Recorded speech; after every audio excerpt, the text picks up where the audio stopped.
All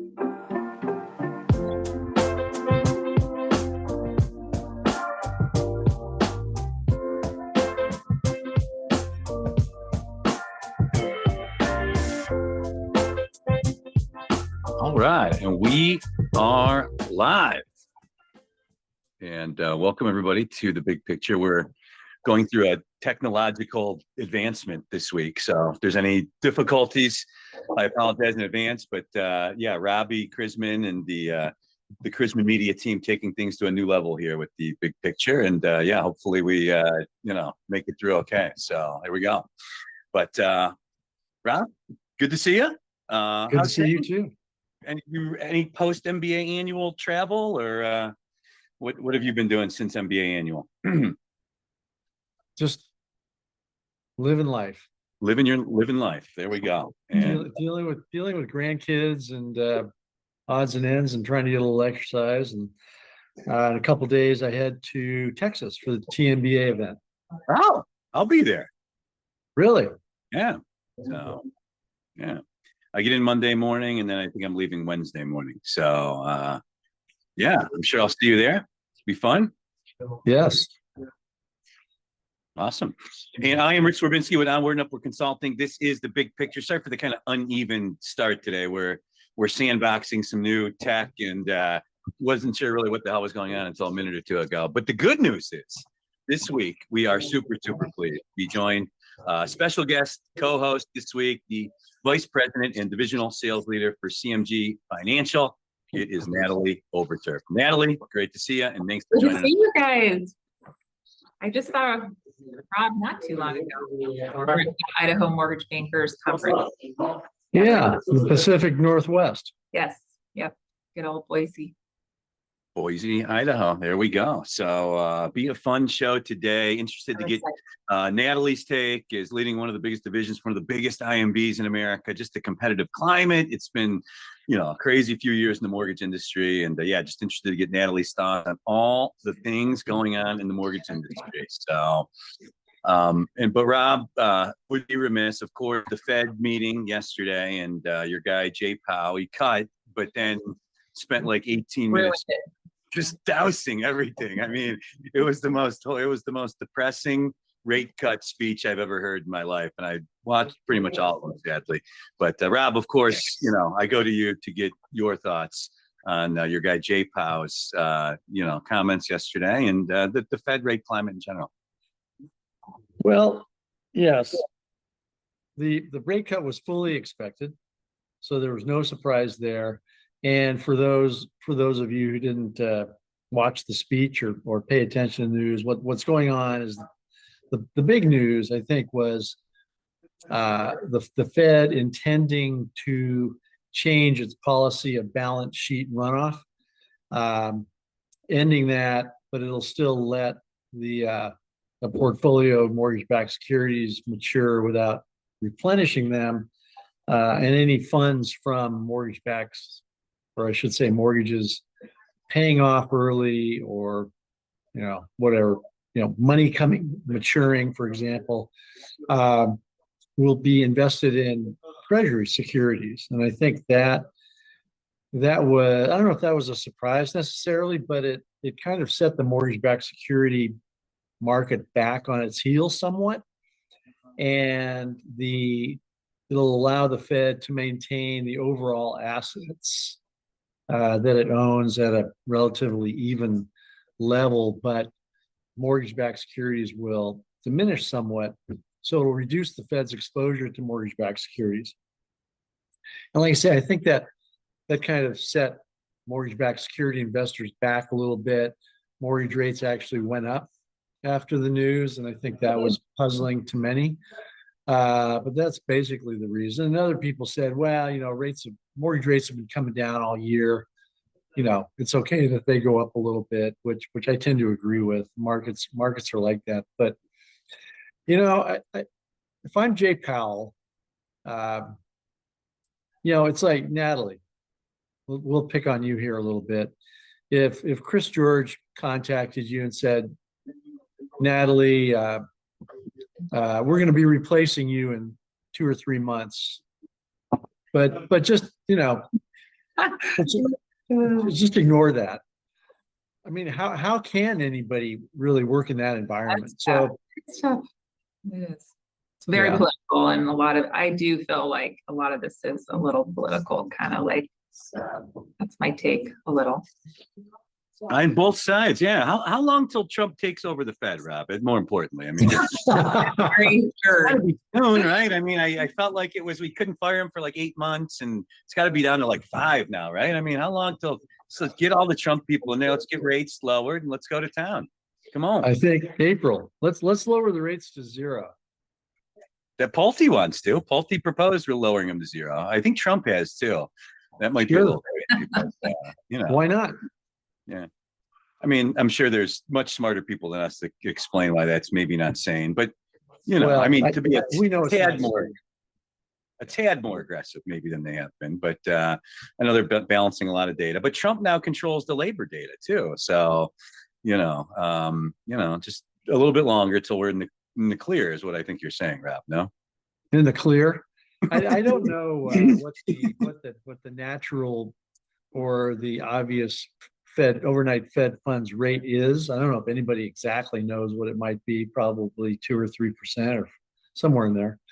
But as we've seen, last September and again yesterday, lower overnight rates don't necessarily correspond to lower 30-year mortgage rates. Mhm. And so I think the market is skeptical of rates. So Rich, even if they were to come in and I think the odds are good that President Trump will nominate and usher through his choice for the Jerome Powell's replacement. I think even if they were to lower rates to 0, the market would say, that's not so smart. And market determined rates like mortgage rates or treasury rates might not react like you might think. So anyway, after every one of our rate discussions, Natalie, just so you know, I always remind Rich that folks like you and folks that work for you or, LOs in the trenches, rates are going to do what they're going to do. They're out there trying to get the best product for their clients and trying to provide the best service and offer the best product, regardless of interest rate. That's right.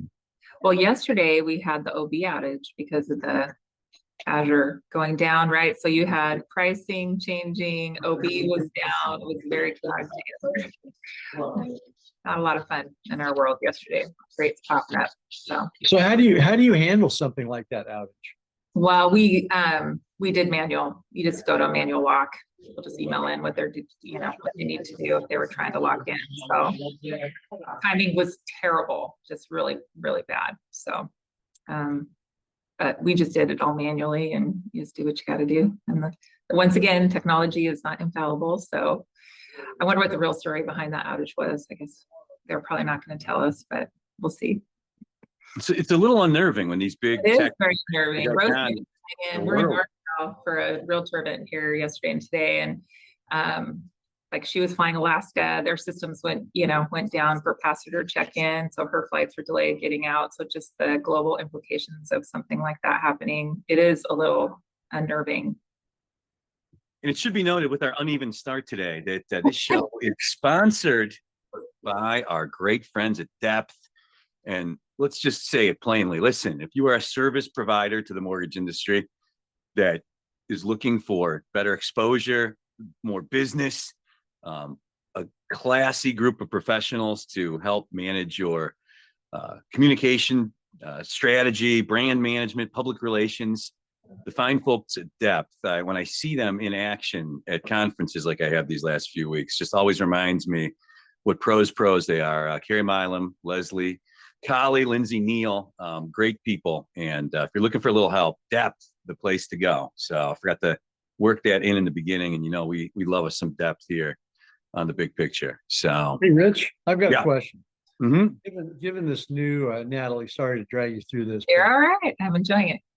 We are doing, trying some new software here. And typically I've been able to see snide comments, witty questions who's on the call, who's tuning in. Rich, can you see that? I can't see any of the chat.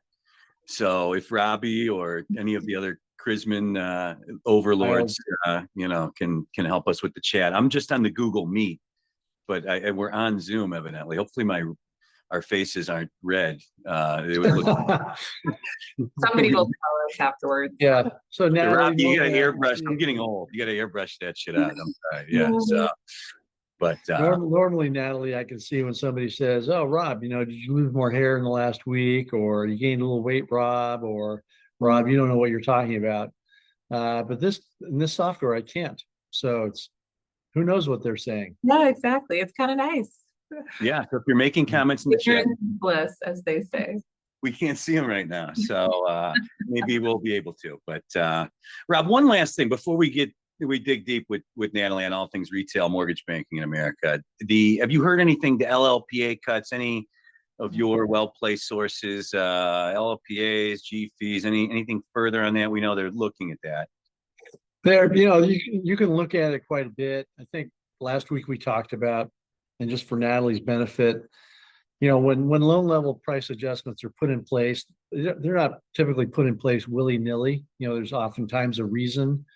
If some company like Wells Fargo or AmeriHome or PennyMac or Rocket are servicing trillions of dollars of mortgages, and they are seeing a certain loss in a certain segment of their servicing portfolio, like non-owner occupied, they will typically put in a loan level price adjustment to make up for that loss that they are seeing in their servicing book. So just to obliterate those without regard to the actual performance that's going on with high-rise condos or whatever it might be, I think would be reckless. But I do think that the agencies are feeling pressure from non-agency channels who may not have those loan level price adjustments. Right. So I think that they warrant having a look at. I foresee changes. Will it improve the affordability? Perhaps. Or nobody wants to be like, I'm really simplifying this quite a bit, but if everybody in the mortgage world has a half a point hit for condos, and an investor comes out and says, well, we're only going to hit a quarter, well, then they're going to get all the condominium business that's out there. And so it's kind of a situation where at some point that investor will say, wait a minute, all we're doing are condo loans. Why is that? Well, everybody else is at a half point. We're only at a quarter point hit. Well, then they're going to go back to the norm. So yeah, loan level price adjustments, though, there's a reason they exist. I think that there's some fluff there. And I think the agencies are looking at the market share that they've lost to jumbo investors or non-QM or DSCR, whatever it might be, and saying, wait a minute, we might be able to change our pricing somewhat and compete better out there for companies' business. Natalie, LLPAs, your thoughts on some of the talk? Well, we're already seeing it internally here at CMG. We have some private label securitization we're doing on investment and second homes that the pricing, we can be 2 points better than Fannie's depending on the FICO and the LTV. So we're already starting to see investors have a real appetite for that because those are already priced up a little for their return. We also see some of the institutional investors coming in with an appetite for that. So there is definitely a market for those, kind of meet in the middle, the less than what Fannie Freddie charge, but more than what you'd get on a standard owner occupied deal. Yeah, I think Pulte's kind of looking at it like, hey, this is like profitable, like, higher margin business, and we're losing it to all these private investors, and let's go get us some of that. So I think you're going to see the GSEs, it seems like they're deprioritizing, another public offering and prioritizing maybe using these the GSEs as offensive weapons, it seems like. So but it's an interesting situation if you want to do a re-IPO of Fannie Mae and Freddie Mac. You want their bottom lines to look good, and yet today we see we saw Freddie Mac's earnings, in the billions. Fannie Mae's yesterday in the billions. 31st consecutive quarter of profits for Fannie Mae. Okay, 31 quarters of profits for Fannie Mae. And I wrote in my commentary, how many lenders or third-party providers can say that about themselves? Yeah. Like zero. Not many. Yeah. So CMG's not gonna make 40 billion this year, Natalie. Maybe just a titch under that. Maybe that's like the GFCs. They're going to make like $40 billion this year. And to Rob's point, very few other people in the mortgage industry are making money. Like they've just got like the stranglehold at the top. And I mean, it's a little wonder that they want to take it out of conservatorship a little bit. It's a cash cow for the government right now. So it makes me scratch my head a little bit on what the desire is there. But I do think a little bit of it's public opinion. There's a lot of the public doesn't feel like those agencies should be part of the government agencies. So I think honestly, I think it was Trump and Pulte at the beginning just saying we generally are in favor of deprivatization. We know their value is at sky high, so we got to cash out on some of the opportunity. Yeah.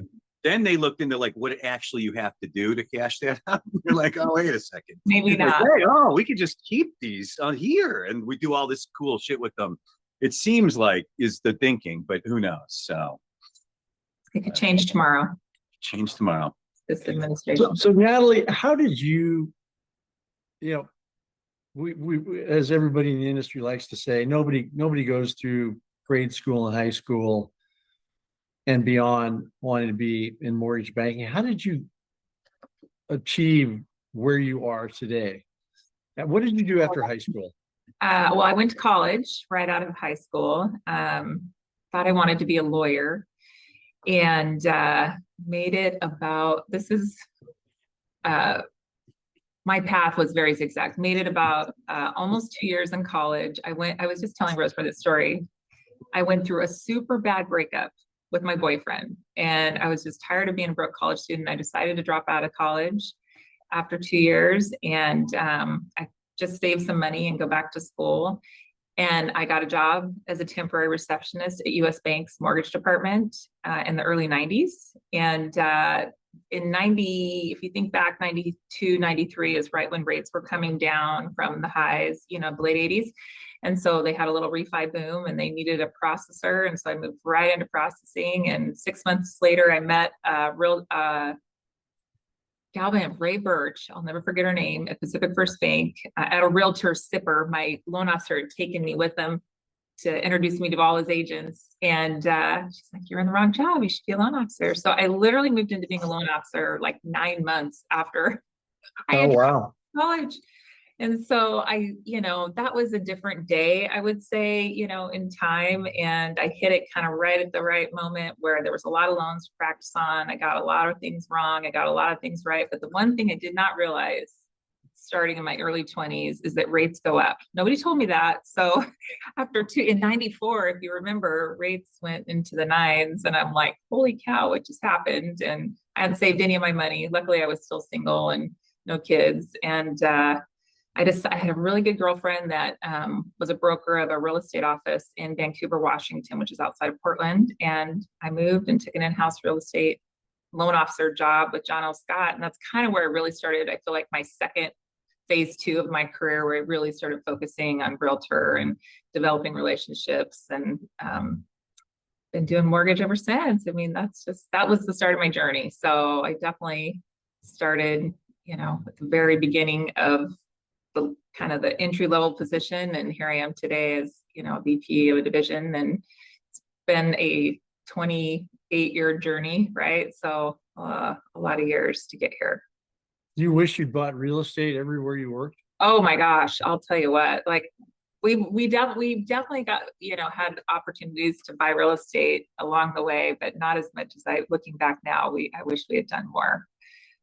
In this business, I got a little risk averse with the markets. Like, you just don't know on the income. My husband's a teacher, right? We had a family, and it's like, you don't want to be super speculative, but we've done okay on our real estate investments over the years. And you're also, Natalie, Oh, go ahead, Rich. I was just going to say, also the co-owner and co-founder of a pretty fabulous spa in Coeur d'Alene, Idaho. Yeah, I did a little, website due diligence before the show, and it's really fabulous. It is fabulous. We've had it for 6 years now. I have 2 amazing partners that are the operator owners, right? And I do like the kind of the marketing, the books and the financials, kind of the offsite stuff. We all kind of stay in our lane, and it's been a great business to be in, and the complete opposite of the mortgage business. Like you couldn't get more different. So as far as the customer, they come in happy, they leave happy, it's kind of crazy. It's fun. Rich, are you thinking about going in for a treatment sometime? I've never been to Coeur d'Alene. I've heard it's amazing, and it's grown like crazy, right, since the pandemic. It has. It was a little gym that not a lot of people knew about until COVID, and we got a little overrun. So we're suffering the growing pains right now of what that looks like, but it's a great little town. It's like a little Lake Tahoe, mountains, lakes. It's really beautiful. Little resort town. Love it. And what's the name of the spa so people can Google it and look it up? Yeah, it's Beauty at the Lake. That is my spa. At the Lake. Yeah, it's beautyathelake.com. Rich has a house on a lake, and that's what they say when Rich is in residence there at his house. They say, beauty at the lake. Yes. Actually, we don't want to go too far down that path.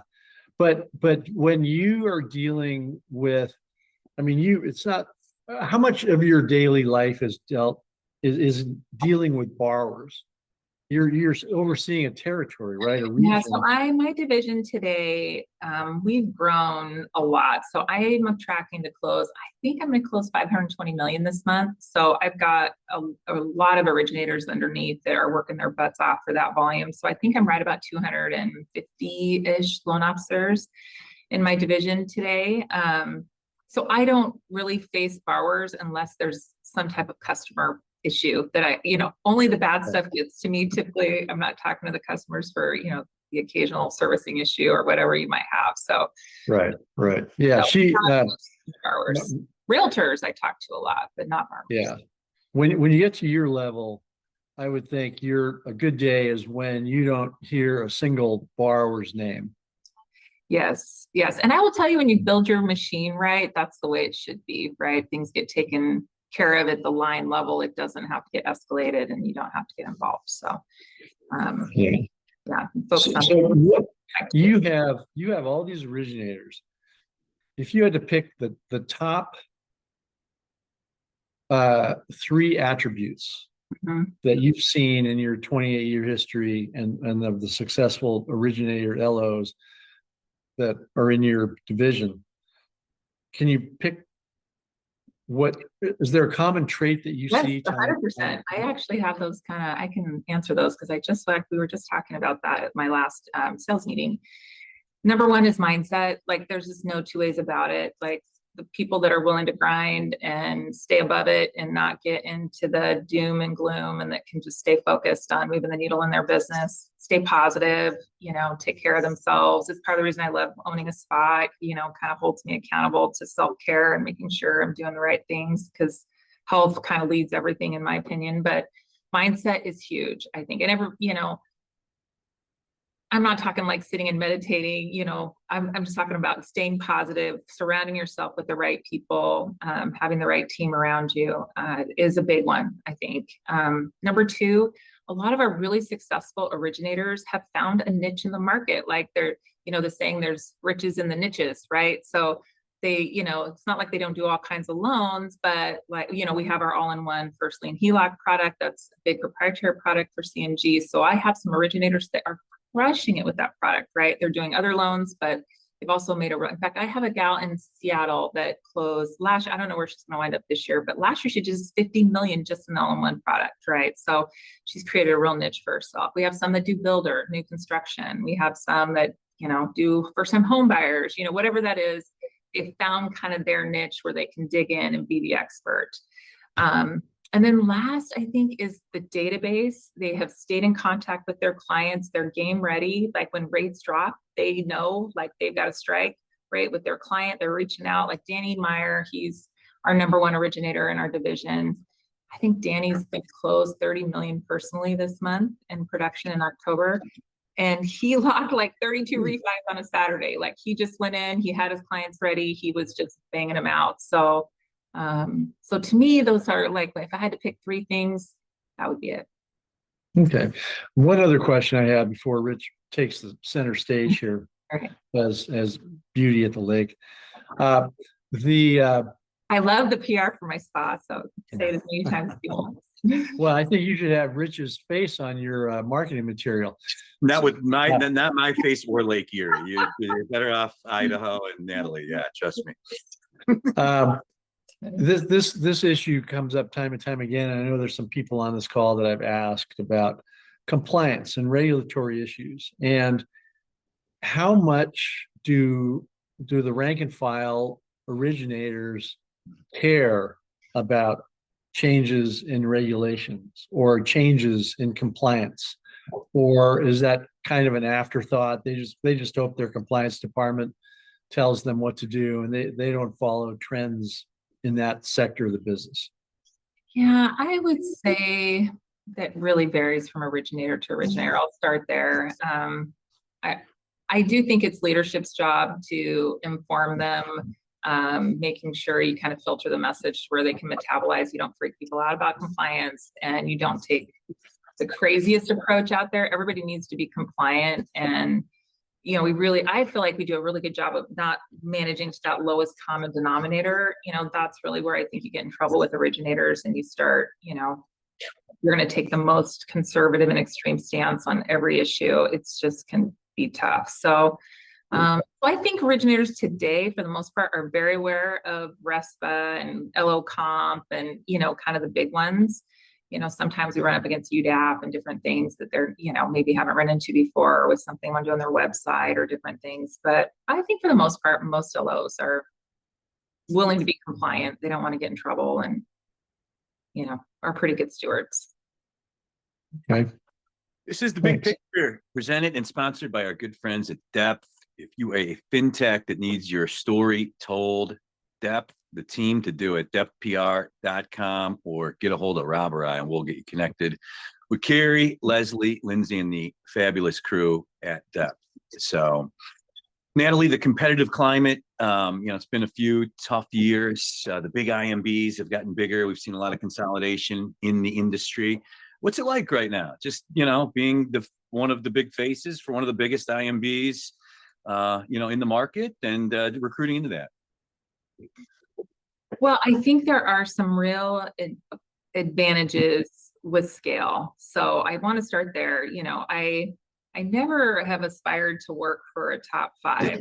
It's just never been something that I've put on my bucket list because I do think too good at your job, it's you do get, additional challenges with size. But what I really think you get are today, it really matters your ability to scale and spread your costs out over more production, right? And your cost to produce is a huge part of this business and being able to operate profitably. So I do think it's very important to have scale, whether you're small, mid-size, or a large company. The secret is to figure out how to act small when you're a big company, and to be flat and nimble, and to make sure you have autonomy and you can make decisions quickly, because speed, is what you need in this industry. You have to move fast. And so I feel like today platform matters probably more than it ever has in my time in the industry. The company that you sit with and what they can do for you in product, innovation, tech, scale. That doesn't mean CMG is the right place, but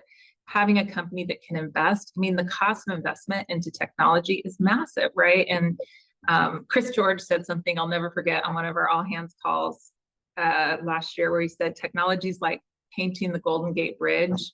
You get to the end and you're starting over, right? And it kind of that constantly you're moving the ball on that. So that's my view. I think you can be successful. Great originators can be successful on Mars. So it doesn't really matter. The self-source, street warrior will figure it out. I do think there's some advantages when you have a company that can, help you keep your costs down, which you can put into pricing and comp and marketing and tech and all the other things you need today.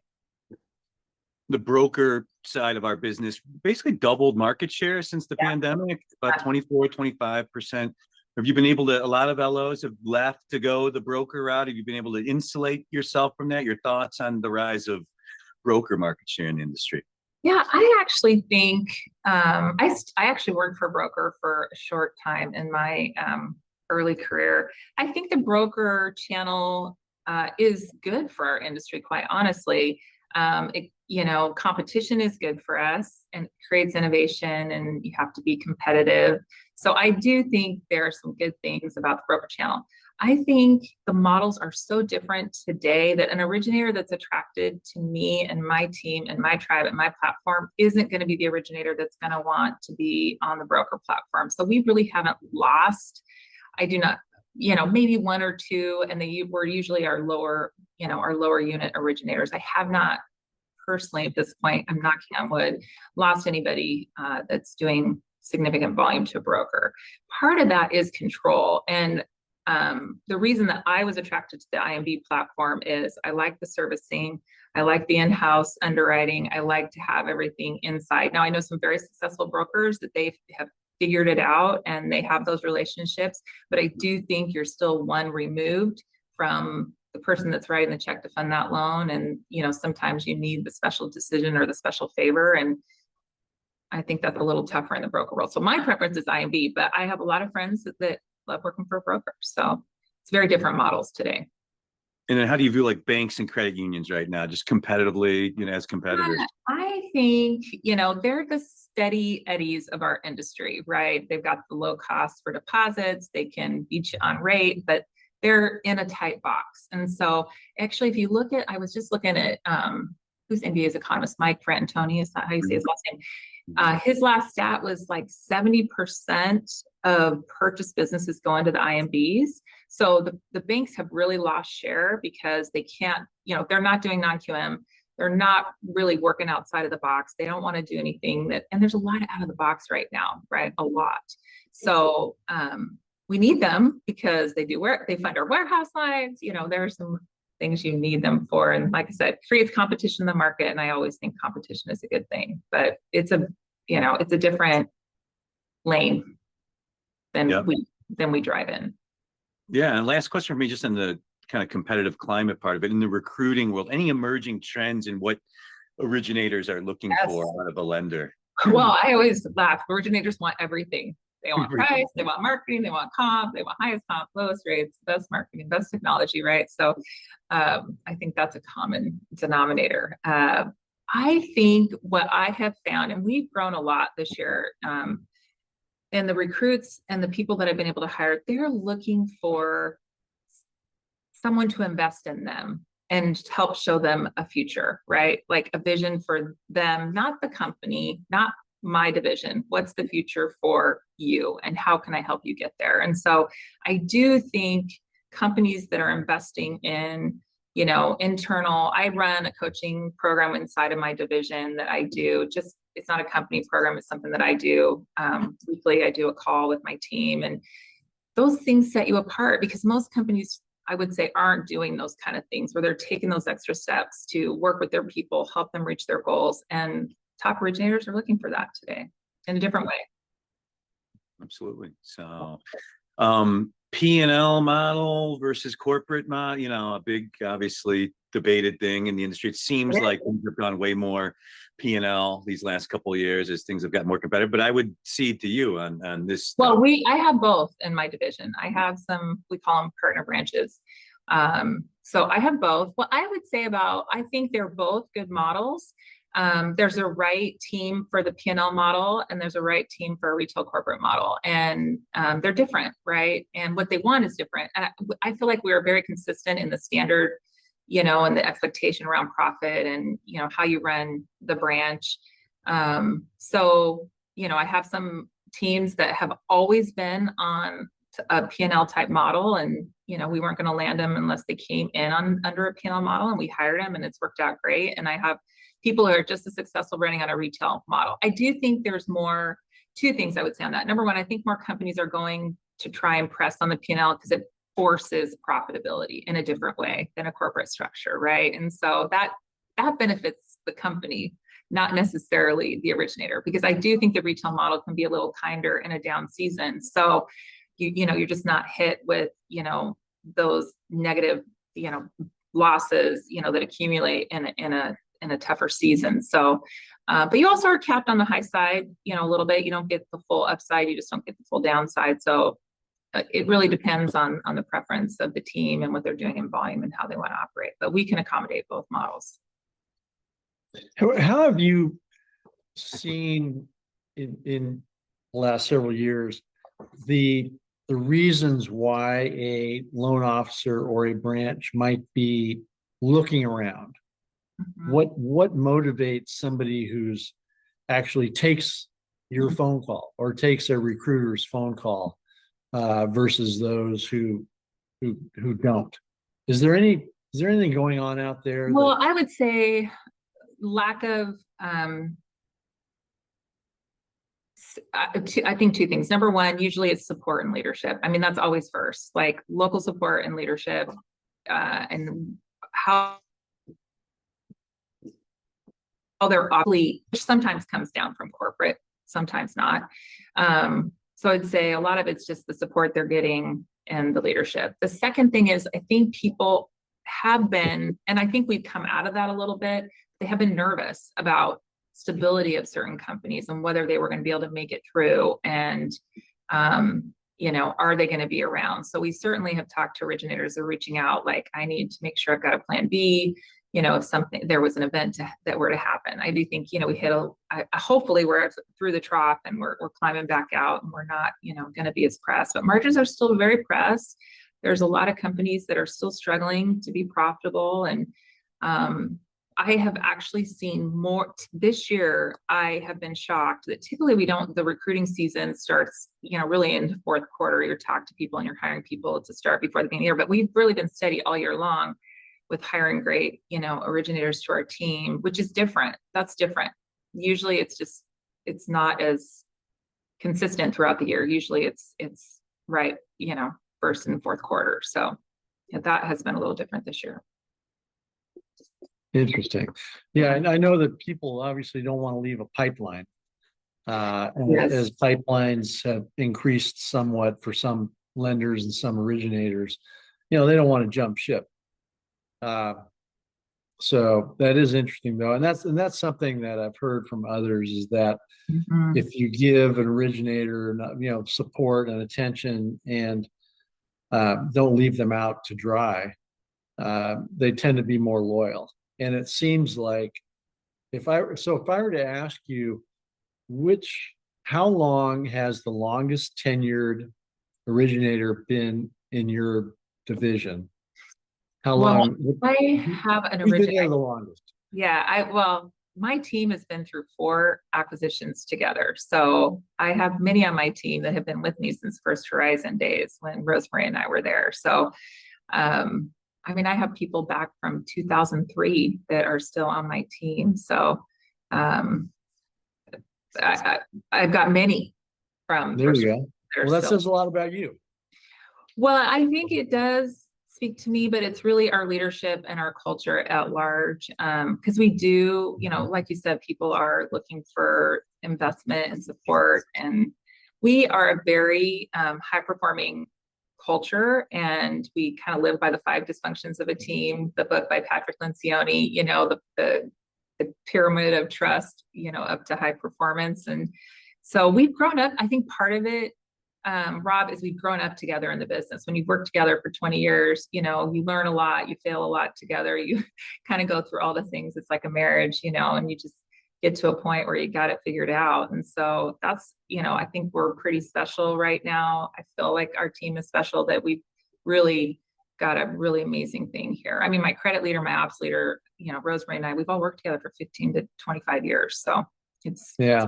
Well, Rich, I know Rich has cycled through 5 personal assistants in 5 months. But it's like 2 years, but yeah. Because of the agreement that they sign when they go to work for them, they're not allowed to say why they leave. So we'll never know. Oh man, yeah. Good thing that's all on the down low for sure. So, Natalie, a lot of talk at MBA annual of like real estate services and mortgage under one roof. A lot of talk I heard like of being able to broker and banker under the same roof of the same mortgage company. That anything that you guys are looking at or your thoughts in general? People are very one way or the other on this, it seems like. I want to make sure I'm understanding your question. So meaning a loan officer be able So to do let one me- thing or So I speak rich. okay. Let's be so- sure. So I think I got in it. certain- I wanna make sure. in certain parts of the country, loan officers are becoming real estate agents and Oh. vice versa. Okay. So is that a trend we're going to continue to see, or does CMG say, no, that doesn't work? Figure it out one way or the other? No, say that doesn't work, but I feel like we have a pretty specific profile, and that's not our model at large. And so we will make exceptions, and we do have a couple of loan officer / realtors on my team. So, but it's, we're very choosy about that exception. We're predominantly, master of one thing, which is mortgage. And I do think it's tough when you start trying to bifurcate that. I mean, I look at Rocket when they discontinued their realtor program a few years ago model. I just don't think it's going to ever be the predominant model. It's tough. Yeah, it's tough because I would think, I've never been an originator, but I would think the skill set is somewhat different. And if I'm a loan officer and I generally work Monday through Friday, the last thing I want to do on a Saturday, half an hour before dinner time with my family is deal with somebody who wants to put an offer in on a home, and I need to write it up. I think So- more the trend would be, especially if the market really returns and margins are a little healthier, maybe more joint venture opportunities for big real estate offices. And we have a full JV division at CMG. So we do already have some real estate, mainly real estate, but if you build our JVs. So to me, that's probably more the opportunity, I think, in the future is more of those type of partnerships. Because most great agents, they don't want to be a loan officer. They want to be a great agent. And most great loan officers don't want to be a real estate agent. I'm not saying all, but I would say the vast majority. Yeah. Natalie, leadership visibility of women in general in the mortgage industry, it was been so bad for so long, and it feels like it's getting better. We try to be part of that solution with the show, have been really since day one. But your take on like where that's at as we sit in 2025? Well, I would say we have some work to do. I mean, I look around, I think when you get to the branch manager and when you go to the regional and divisional level, it's much harder to see women in those seats.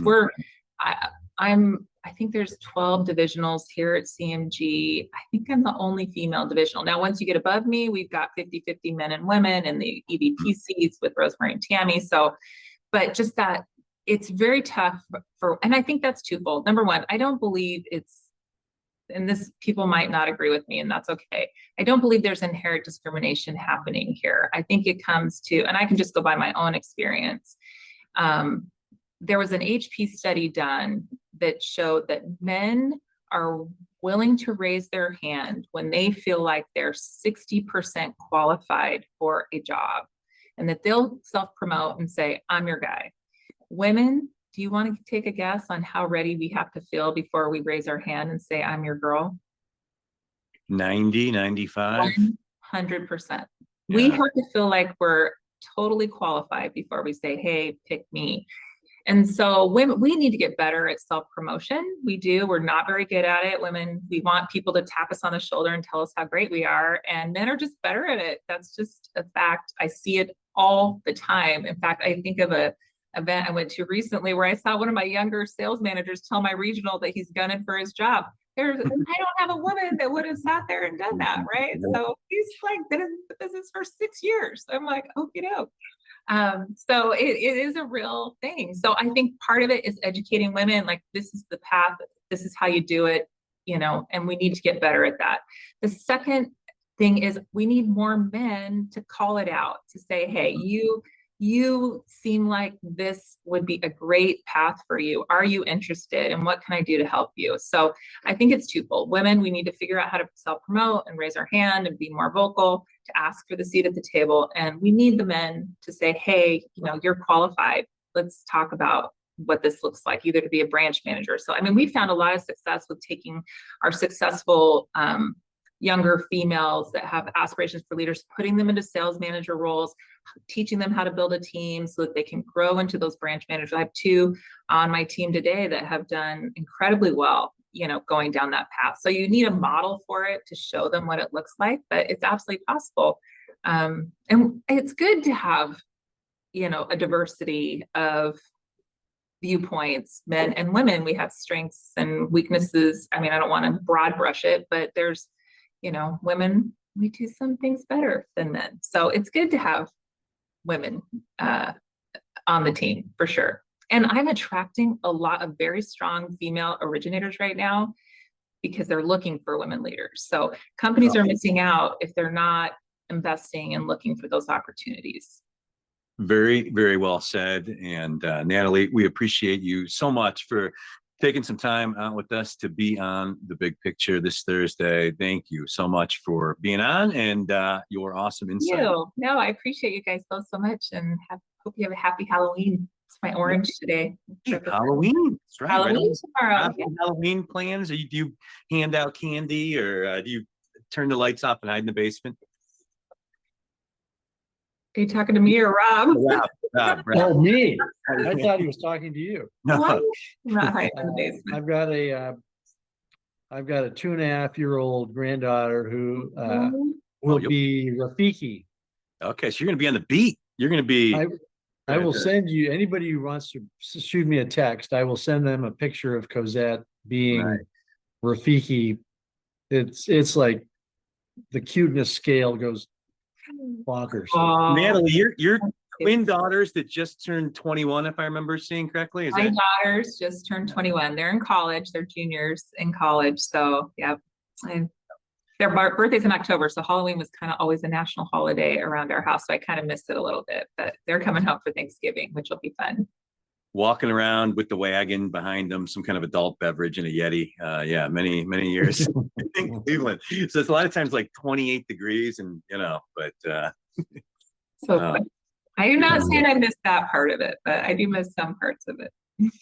Well, we appreciate all of you for joining us. Sorry we weren't able to see the chat today. We'll hopefully get that ironed up before next week, but we appreciate all of you for taking time. If you're listening to the pod, where most of you consume, or watching on YouTube, we do the show live every Thursday, 3 p.m. Eastern. Typically have a couple hundred in the audience live, and you can go to chrismancommentary.com to get signed up for all that. So, but thanks again to Natalie, to Rob, and to all of you, and have a great rest of the week and weekend, everyone. We'll see you next Thursday.